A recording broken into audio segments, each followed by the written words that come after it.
Hi,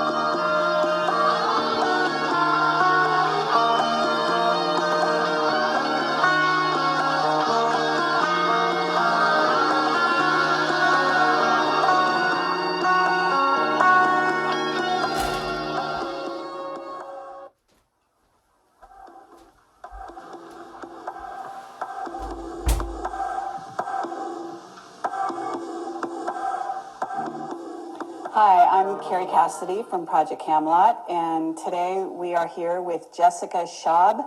Is that how you say your name? Yes, that's correct. Okay. And Jessica is a crystal child, is what she calls herself. And we're really excited to be able to talk to her today.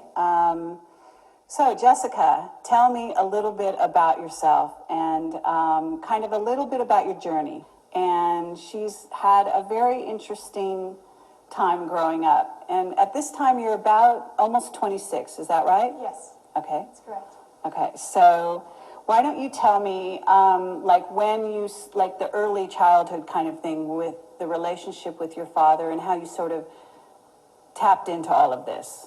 All right. I was very, very shy growing up. I actually didn't fit in, surprisingly. I didn't really have friends, but my age, I actually did have a lot of grannies, which I adopted. I had 50, and they taught me how to knit and crochet and things like that. I retreated a lot into cartoons, and it really came about when I was 16. That was the big trigger, if you will. Before that, though, I do remember saying things in school like angels are aliens and aliens are angels. But So you would say this in school? yes. And what would be the reaction to the children around you? Oh, laughter, ridicule, yeah. Mm-hmm. Okay. And why would you say that? You know what? I really didn't know. Okay. It was almost like channeling, but I wasn't aware I was channeling. Okay. I just started sharing this information, and it wasn't even before I even knew what was going on with my father. So, just thinking back to it, that's kind of interesting and different. Uh-huh. Okay, so what happened then? I mean, obviously this is what you did on the early days. How did you progress at that point? Because I know there's a part in which you actually kind of tried to reject that world. Can you talk about that a little bit? Well, yeah, because when you first get into this information, it brings about an existential breakdown. You let go of everything you think you know about yourself and the world and everybody. So it is, in a sense, a little bit of a death.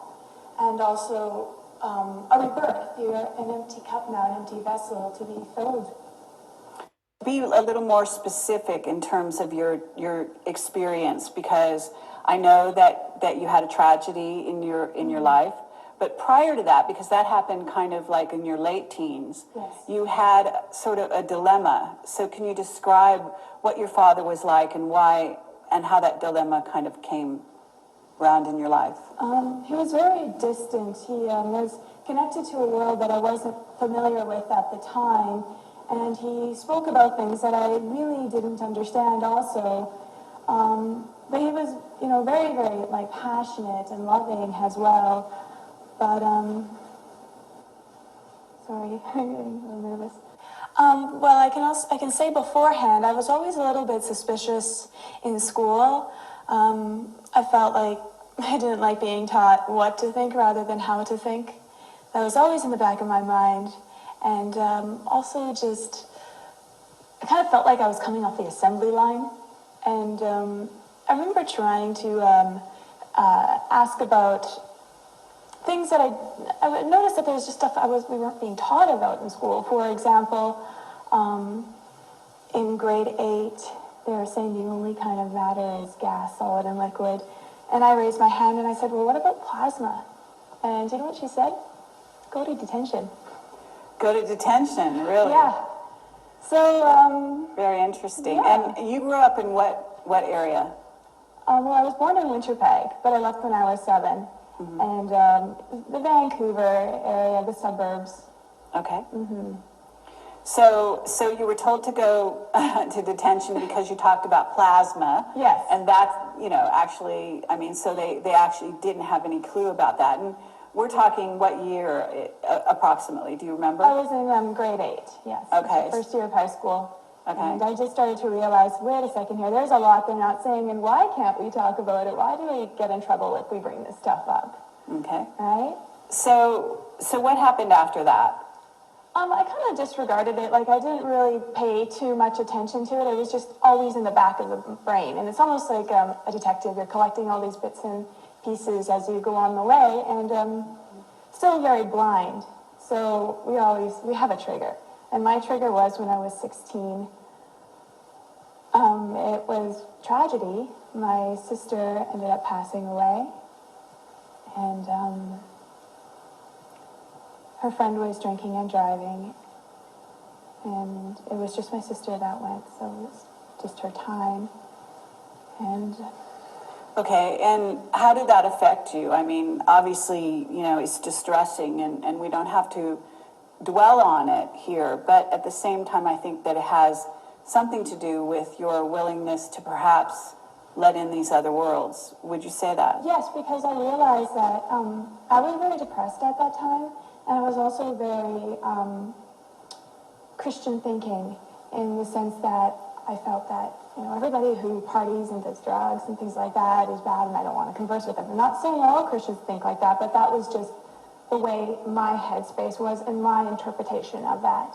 So when she passed away, and I was listening to her friends speak about her at the funeral, they were talking about this wonderful girl that I never got to know because I shut her out, because I was very judgmental. So right then and there, I just vowed to myself that I was never going to judge people by what they did. That wasn't who they really were. It's just experiences that we come here for. It was a very devastating time when my sister passed away, in that it destroyed the family. My mother ended up getting worse, very bad migraines. I mean, she had migraines before, but they seemed to be more frequent and lasted longer and more severe. And my father ended up getting a stroke. And family broke apart. My brother went to university. My other brother went to a foster home. We became homeless. So it was a lot all at once. And I think I just became very traumatized. It almost didn't seem real. Okay. You told me that your father had a big influence on Yes. your sort of letting ETs communicate with you. Can Yes. you talk to me about that story? Yes, right after my sister passed away, my dad said, she's come back, and she started to speak to him. And she said that it's a very exciting time to be alive. The universe is like a big garden. There's lots of tending to. I've come back to let you know that certain members of the family have been called for a very specific mission. And she was like the introduction towards a whole bunch of other beings coming through. So after my sister started coming through the catalyst, then came angels, nature spirits, ascended masters, extraterrestrials. It just got really, really out there. Okay, when you say this happened, did this happen to you or did this happen to your father? This happened to my father. Okay. It all happened to my father first. So he was very open talking to you about this. Well, he was really shocked and taken aback. It was exciting, and he just had to share with the family because he didn't really, I don't know if he knew what to make of it at that time, but he knew that he needed to share this because it was a big thing to my sister. The interesting thing about that, how that she came back, was mediums can only speak to people who passed away if they haven't crossed over.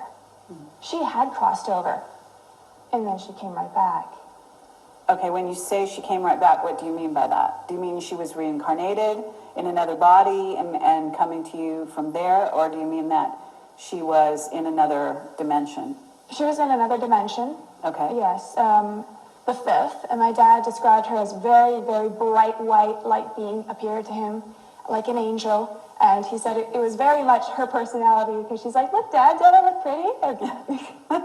Like a girl would say. So yeah, it was, something you got to share. Something really amazing happened. Okay, and what was your reaction when your father talked about this? I was very hurt, very upset, because she's passed away, it's like dumping salt on this wound, it's not very funny at all, Dad. Particularly because he had a stroke. And when he had the stroke, he didn't know who we were. He couldn't work. I felt like I lost my father. And so now to talk about something like this, you're crazy. You don't know what So you're he talking had about. these experiences after he had the stroke, is what you're saying? Yes, Okay. so I thought. He must have recovered fairly well, though, to be able to communicate. I mean, he didn't have, like, speech impairment or anything like that from the stroke. He did, a bit, yeah. Okay. But he was able to communicate this to you? Yeah. Okay, so you rejected it in the beginning. What made you change your mind? A lot of things. It was not something that I was going to quickly be open to because I really, really wanted to be normal. And it was never going to happen. Okay. I just had to. It took me a while to get to that, but he wanted to tell me about his experiences and all these beings that were coming through and what they were saying, and they were talking a lot about me. Okay. And I did not know what to make of this. I really wanted nothing to do with it. And so I would just go to the library or the bookstore, and books would start falling off the shelf with the same kind of context information that these beings were speaking to my dad about. They'd fall right at my feet. And again, I was still very Christian thinking, so I'm like, this is a devil. So I would just run out, freaked out, and it's funny How did you get over that, though? If you had this mindset that was Christian thinking, how did you sort of move beyond that? Oh, I'll get into that. That's coming up.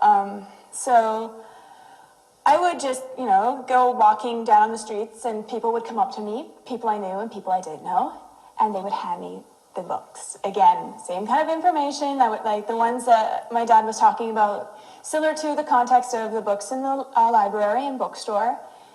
And what's interesting about this is some of the people, when I asked, why are you giving me this book? And they're like, I don't know. How do you not know why you're giving somebody a book? Unless you're being inspired. Okay. And I still would not look at the books. And so it required those beings to be even more persistent. I like to call it angelic kick in the butt. Where I've been working in the film industry right after my sister passed away. I left school because my parents, they were just, they weren't able to work. So I decided that, we go to schools, learn how to make money. I'm out of school, I'm out of this. And I went into the film industry right away. My very first day of extra work, I got lines. And so I thought that was normal. The next day, I'm like, when do I get my lines? And they're like, you don't? So, where is I going? So what happened? What did you do then? You didn't get lines. Are you saying you just became an extra? I did extra work. I did acting. I did stunts. I did stand-in. I did crew work. Set deck. I did as many different things to remove politics and understand where everybody was coming from. That was something that I always was interested in doing, is learning all the different perspectives and. Okay. And so when did the transition happen where you started to listen to what your father said? On set, on a show called Da Vinci's Inquest, a guy came up to me I've never seen in my entire life. And he said to me, is your name Jessica? And I said, mm-hmm. He said, is your last name Shaw? Yeah. And is your parents' name Roseanne and Terry? Yeah. How do you know all this? And he's like, okay, this is for you. And he gave me all these tapes on the CIA, underground militia, David Icke, Jordan Maxwell, Alex Collier, and then some. Okay. And I just kind of realized that this is never going to let up. Something is trying to get my attention, and I have to surrender. Did you watch those tapes? I did. Okay. And did it change you? I became very, very depressed, even more so, because, again, letting go of everything you think you know, but then also it seems to be this huge, scary conspiracy, like we're doomed. It's, this huge control game going on, and there's nothing you can do about it because you don't have the power or the money or say, in a sense. Okay. Yeah. And so what did you do then? How did you go from there to actually listening to your father? Well, after the videos and after feeling the way I did about them, and just constant reoccurring of Pleiadians, okay, Dad, who are the Pleiadians? Why do they want to get in contact with me? So I started finding out now, really listening to my dad. And I wasn't necessarily open to it, but I wasn't necessarily closed. I was just thinking that this is my experience for whatever reason. Life has taken this turn, and it's for a reason. So I should do some investigating. Okay, and how old were you at this time? I'd say about 17. Yeah. Okay. A year later. And my dad actually started to talk about his experiences, that he actually was aware of this stuff before his stroke. It was just a bigger upgrade for him. But I found out that when he was 8, he was taken up on a UFO, and the whole family on the farm saw this as well. And they put a chip in his brain, and this chip, he didn't believe that it was actually there. He thought it was a dream or something until not too long ago, before his stroke, I believe, that you mentioned.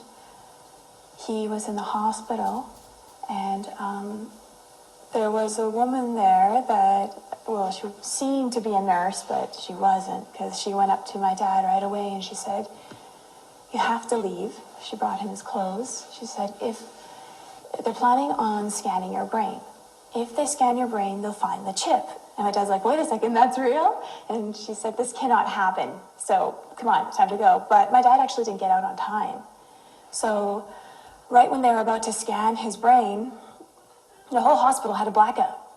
And when the power went back on, the CAT scan machine didn't work. And then when it did work, it worked on everybody but him. And that gave him enough time to make his escape from the hospital.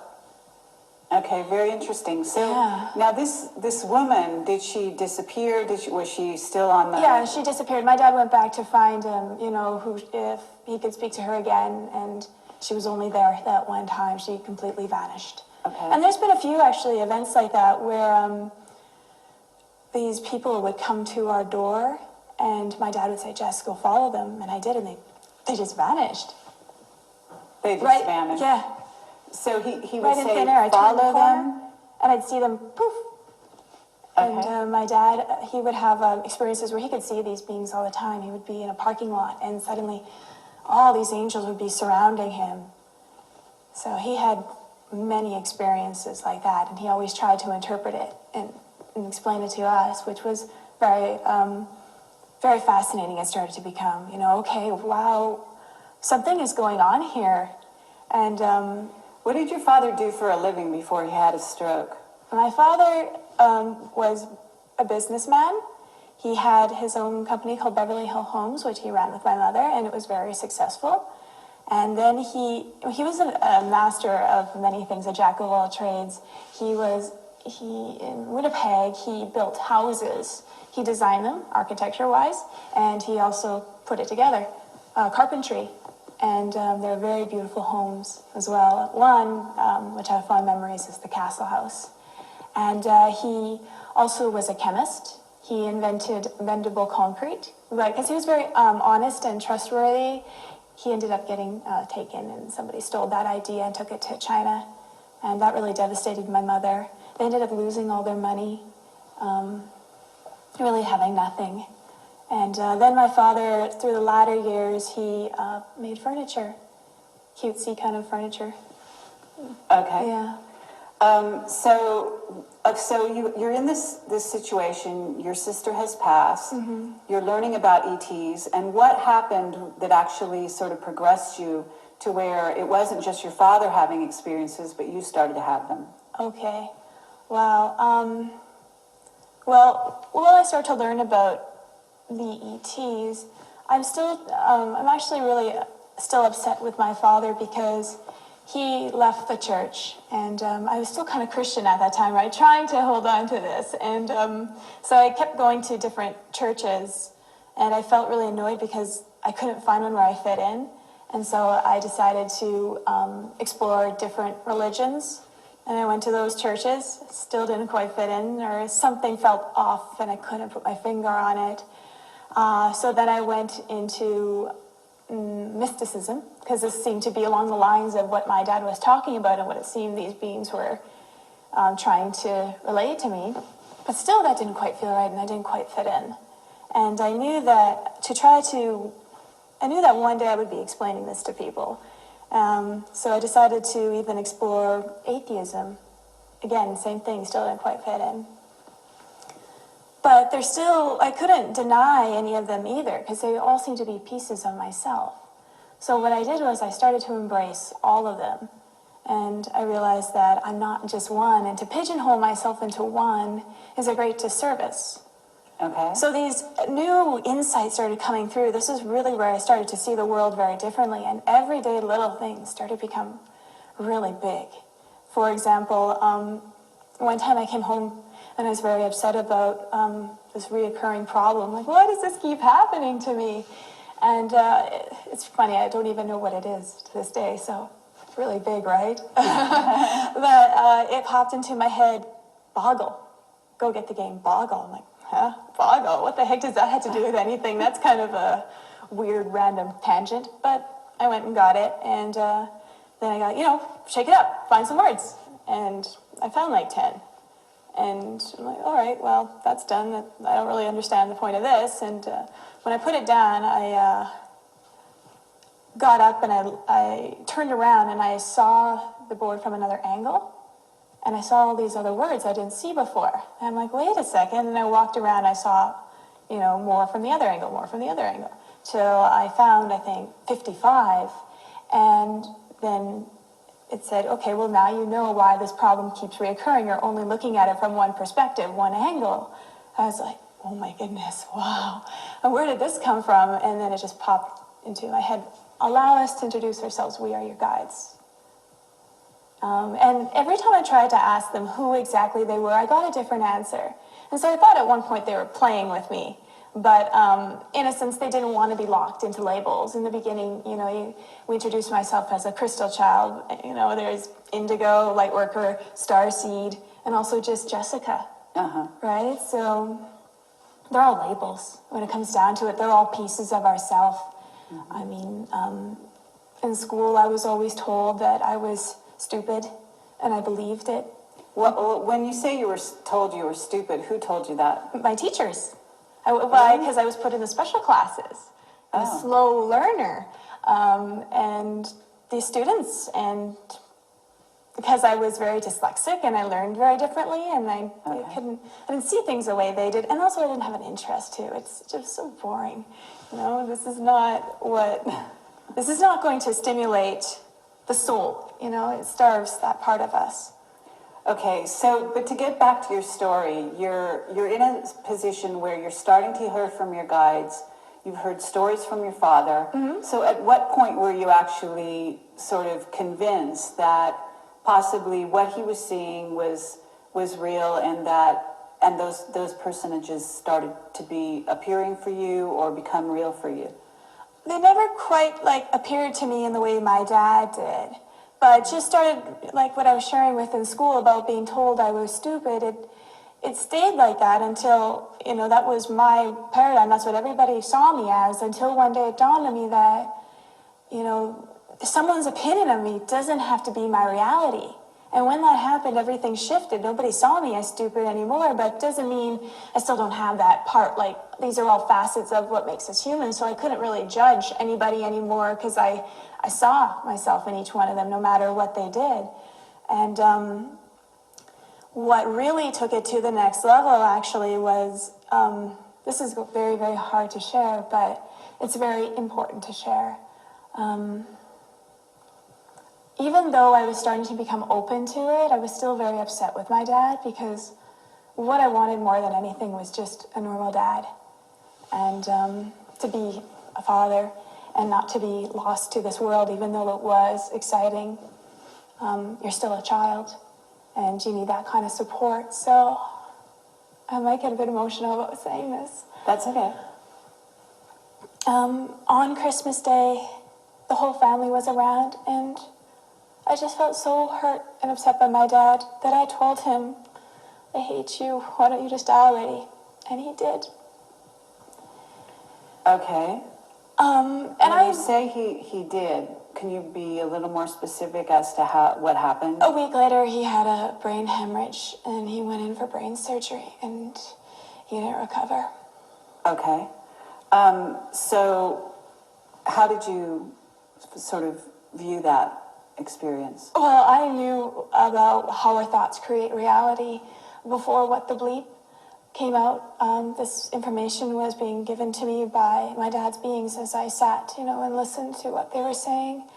That I knew that there's a huge responsibility to what we're putting out and how powerful it is, that in a sense it is magic. Mm-hmm. So when I said that, I was so racked with guilt, and so mad at myself, and so upset with these beings who were working with me. I felt that they chose the wrong person to do this mission, because I demonstrated myself as unworthy, that you get told that this is the power that you have. Your thoughts create, your reality. Pay attention to them, and then you go and do something like that in a so seeming unconscious measure.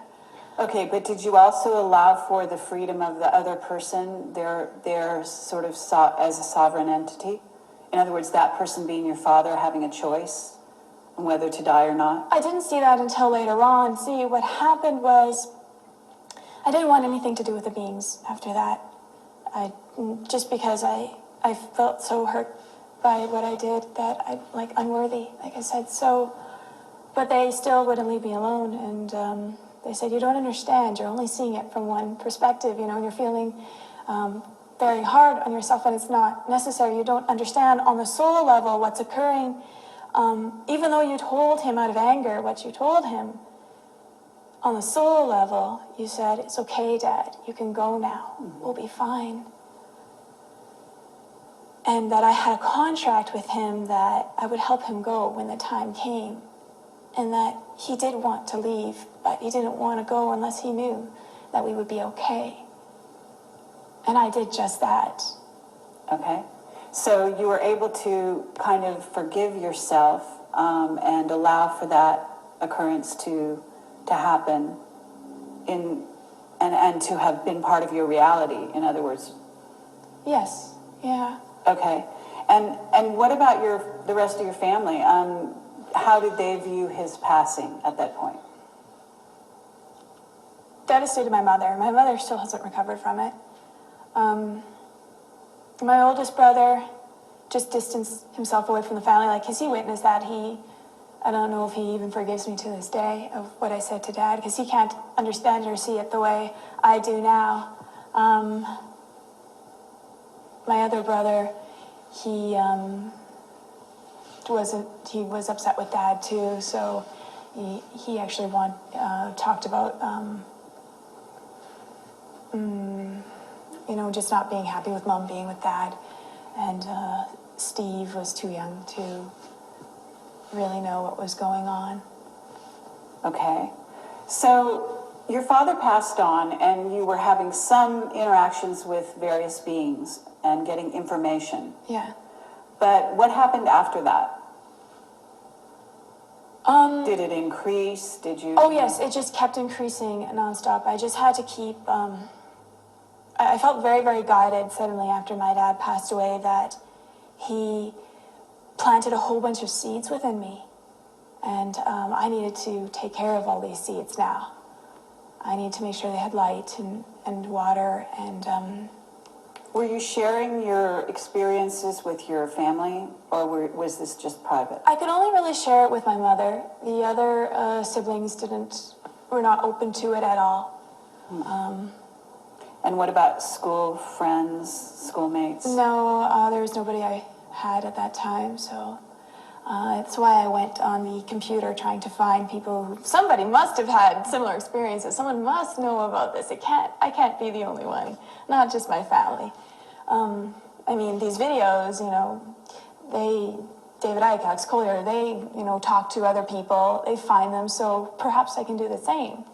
And how many people is this happening to who feel alone, who can't share this because they feel, crazy or they won't be understood. And that's really sad and not fair.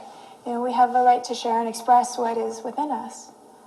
So that really drove me, and I spent many nights trying to find others to no avail until one night I collapsed in front of the computer, and when I woke up, it was in the middle of the night too, there was this on the computer screen, it's just like meet other star seeds and light workers. I was like, I hit the mother load, and I contacted them all, and we immediately had a strong connection, like we've known each other all our lives, and I just knew so much about them, and I didn't really know how, but it just was so strong, and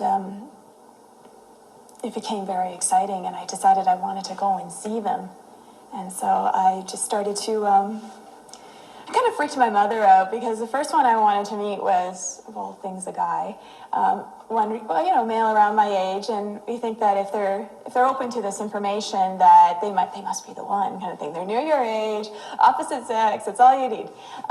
So I told my mom I'm going to France to meet this guy I've never met, but I'm in love with, and I'm going, even though I know that it's going to cost about, like everybody's telling me, $3,000, minimum. I said I'm going to go for less than 900. And I did. When I called the travel agent, she said, we have nothing available. Oh, except this. It just popped up. It looks like somebody canceled for 3 weeks for, what was it now, $850. Yeah. I'm like, that was the one. That's the one. So. Okay, and you've also done this now. You've sort of followed this kind of pattern since then. Yes. In allowing things to come to you and yes. knowing, sort of having a second sense about that. Is that right? Yeah, just a strong trusting. The guidance just directs you. It's like the white rabbit from Alice in Wonderland. Okay. That's what it feels like. So you just know what to do and that you'll be fine. And you can make it happen. I can use all of this stuff that I've been taught to reverse a lot of the old conditioned programming that is put on us when we're younger, right? And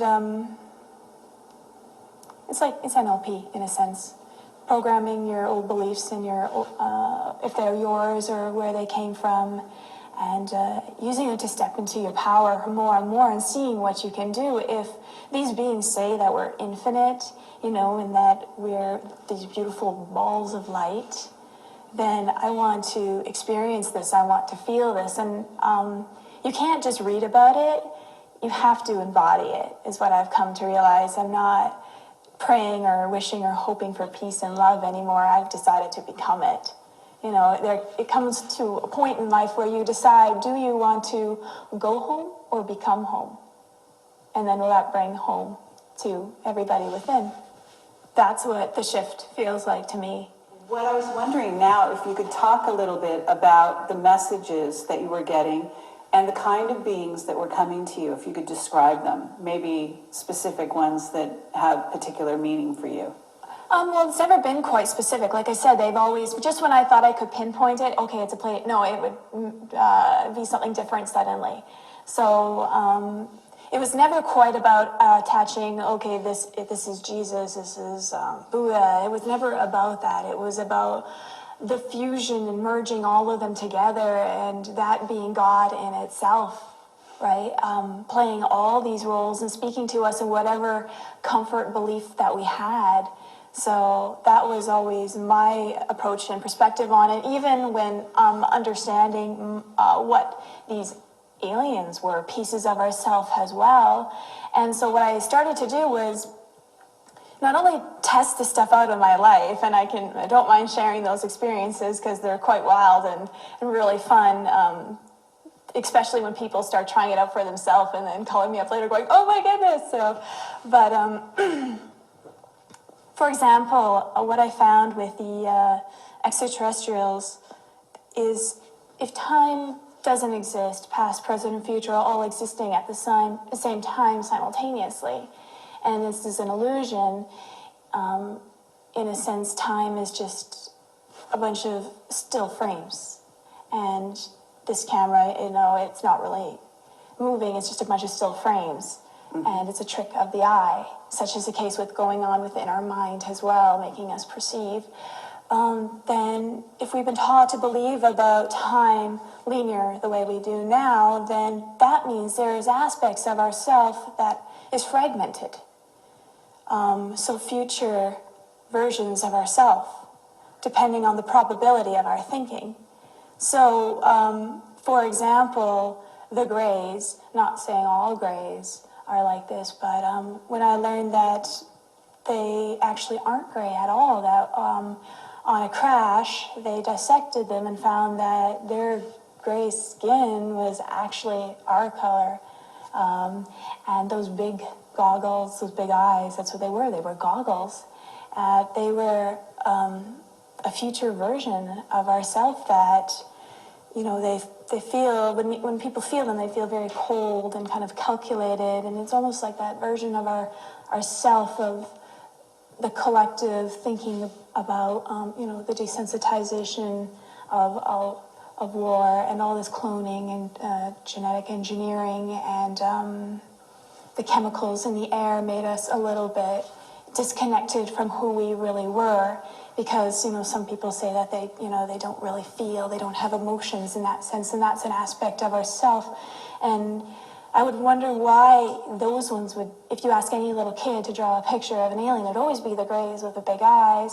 And what I got from them was that they came back to kind of prevent us from going down that path. And it sounds very bizarre. How can, something come from the future and come back to us if time travel doesn't even exist?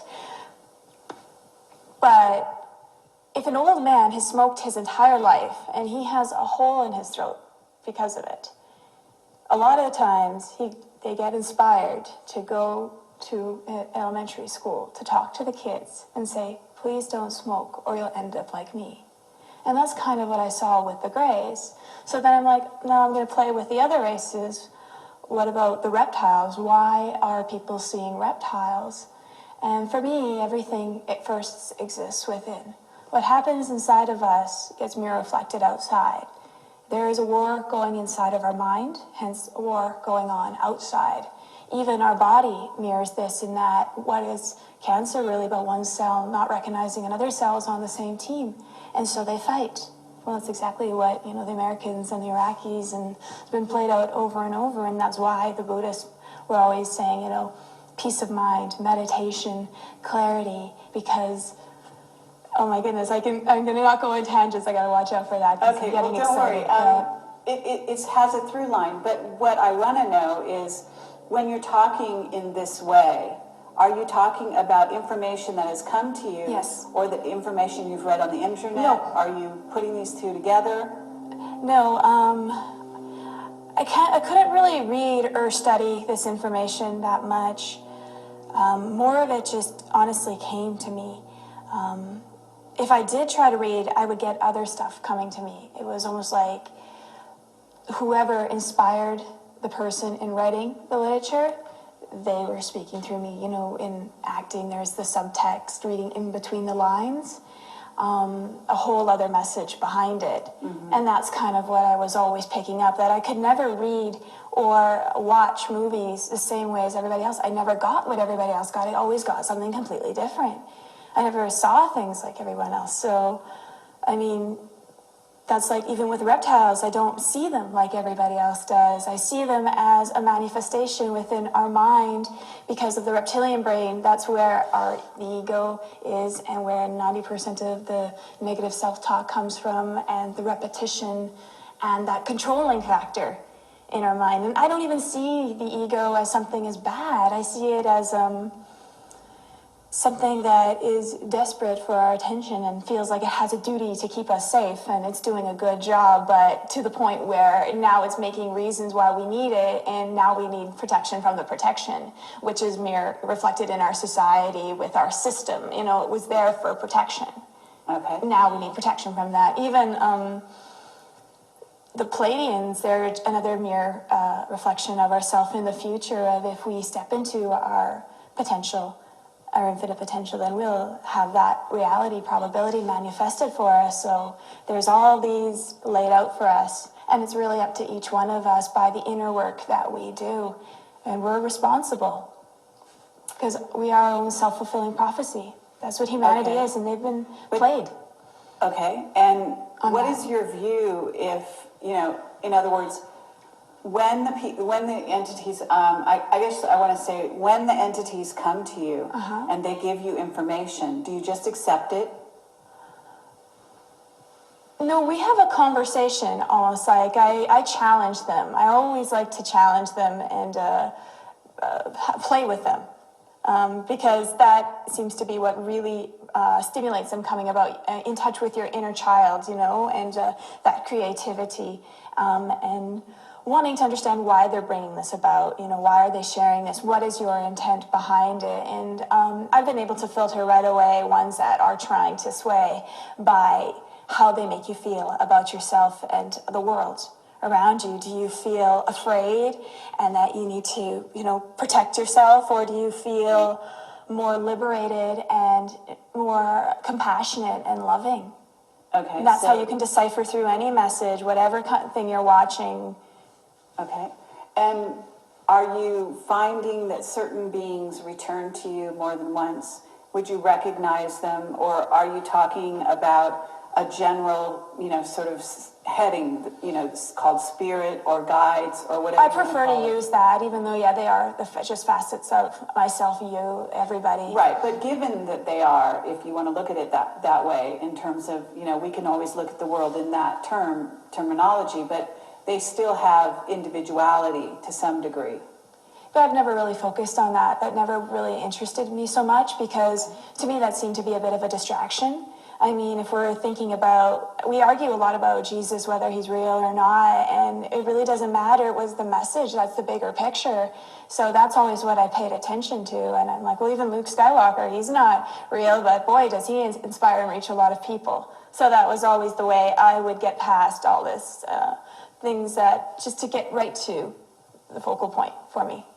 Okay, so what did they tell you your mission was? Do you know? It's when it doesn't really exist, when you can't, you know, go out and find a place that says, this is just for Jessica, then it's a little bit challenging. So it was something that they said that I can create. I can create with the pieces of what I'm acquiring, how I see my perspective, to share that with the world. And that is, but don't just talk about it, like, be it, and inspire people to find their own truth, not to say, you know, you need to believe what I believe because I'm right and everybody else is wrong, but to honor where each one is coming from and to trust themselves that they have those answers within, that we don't need to necessarily look and depend on other people for the answers, because that's kind of what got us into this mess in the first place, right? We're giving our power away to people or beings that don't necessarily have our best intention in mind. But even that, we should ask, why don't they? Where does that come from? What part of ourself that is so self-destructive that allows us to do this to ourselves? Okay, well, if you were going to talk about the future, and, you know, a lot of people are talking about 2012, as you know, and what may be going on in the future. Have you been given any visions or dreams of the future, or any information about it from the beings that are contacting you? Definitely, a lot. I always like to dispense this end of the world kind of a thing, but I can understand why people see or perceiving it as the end of the world, because it's the end of an old way of living, being, and thinking that has been around for quite some time. So to a lot of people who don't have imagination, who can't see beyond that, then to them it's the end. But in actuality, it is something far beyond that we've ever dreamed. And in a sense, the best way to understand it is, you know, truth is stranger than fiction. And we are going to experience that firsthand with these paranormal events, which aren't even paranormal at all. It's just a bleed through of who we actually are coming out in all kinds of different ways, is going to be more and more frequent. And people are going to start just recognizing each other. And a war cannot continue because if I harm you, right away I'm going to feel that pain. So say I punched you in the shoulder, I'm going to feel it right away in my shoulder. And it's going to freak people out at first because we've never really been, like, nobody's really taught this to us in school. You know, it's kind of hush hush, it's taboo in the world.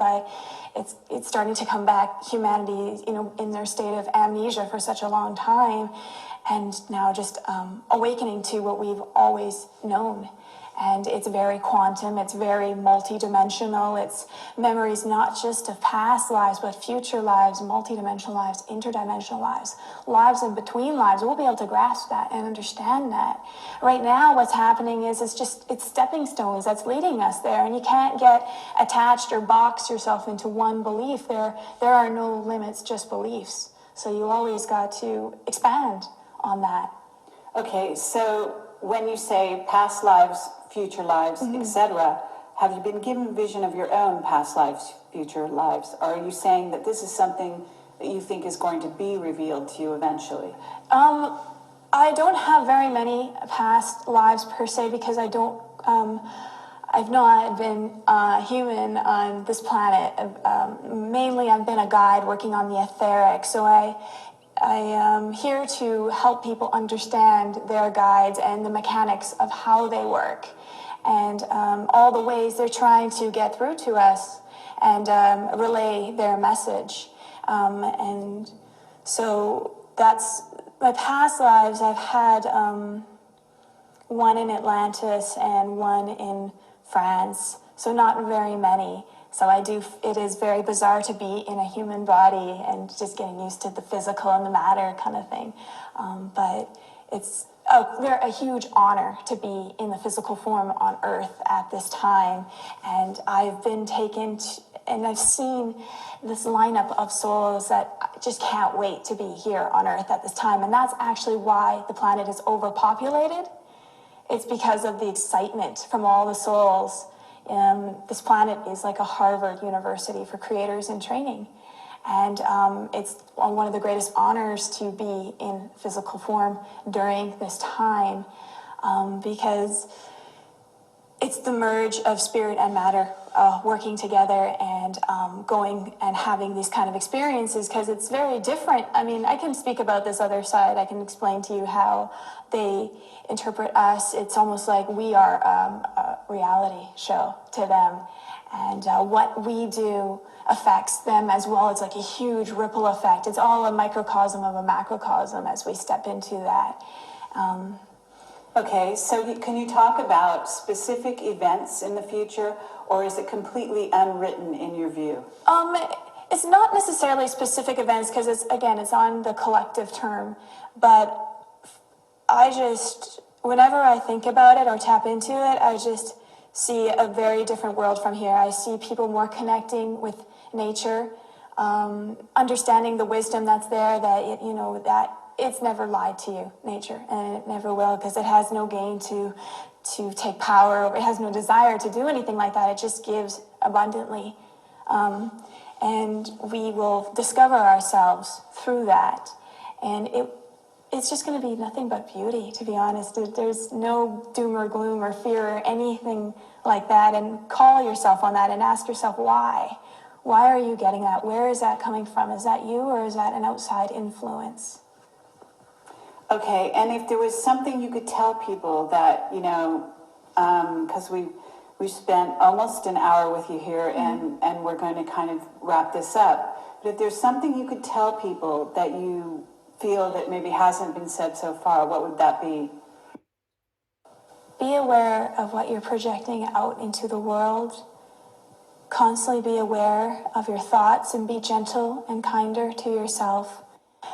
It's really just that the reason I am here right now sharing is because you hear about the younger generation, that, the crystals and the indigos, but where are they? Well, we're here now. And, your children, they know all about this, and I'm also inspiring and I'm almost like a pioneer that's allowing the other children to come forth and speak and share. But it's not just children.